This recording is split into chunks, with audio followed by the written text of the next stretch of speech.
Ba ng lolo't lola ni Marie Chris, nagdesisyon na ang DSWD at Women's Desk na ibabalik na sa pangangalaga ng tunay na ina ang kustudiya ng bata. Pero kakambal nito, ibibigay niyo yung bata, 1 month kang for home visit para ma-monitor kung maayos yung kalagayan ng bata, mabuti siyang magulang, mabuti siyang tatay. Kung makakakita tayo ng problema habang nasa kustodiya mo yung bata at napapabayaan mo, priority mo, barkada, kukuhain namin ng bata at kami ang magdedesisyon kung saan siya dapat mapunta. Gusto niya mabigyan ng magandang kinabukasan yung kanyang apo o yung kanyang anak.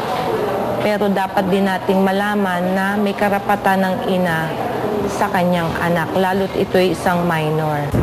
Dito na inungkat ng lola ni Marie Chris ang umano'y desisyon nito noon habang ipinagbubuntis pa lamang ni Marie Chris ang sanggol. Ano ko lang, mapaganda ang buhay ng apo ko eh. Kasi wala kami hinangad na masama, miski siya mismo. Gusto ko sana umuwi siya sa amin. Sabi nga ng tiya niya, bumalik lang siya sa atin, tanggapin ko sa wag lang sa makipagkita. Sa gitna ng pagtatalong ito sa kustodiya ng bata, isang malinaw na paglabag naman sa batas ang nakikita ng pulis. Kung tutuusin daw kasi, ay maaari raw makasuhan ang nanay ni Marie Chris, maging ang kumadrona nakasabwat sa pamimeke ng birth certificate.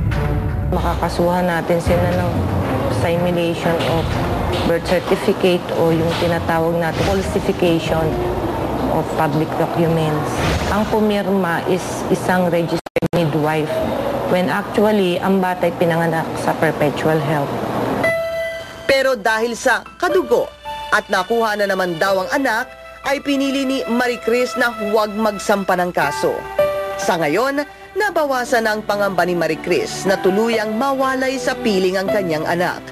Naiparehistro na rin niya ang tunay na birth certificate nito sa Civil Registry ng Las Piñas.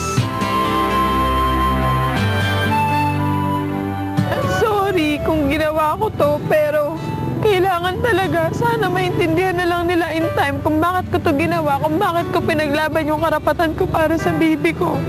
Never kong babaliin yung mga salitang binitawan ko na sa kanila before na hindi ko pa babayaan yung anak ko.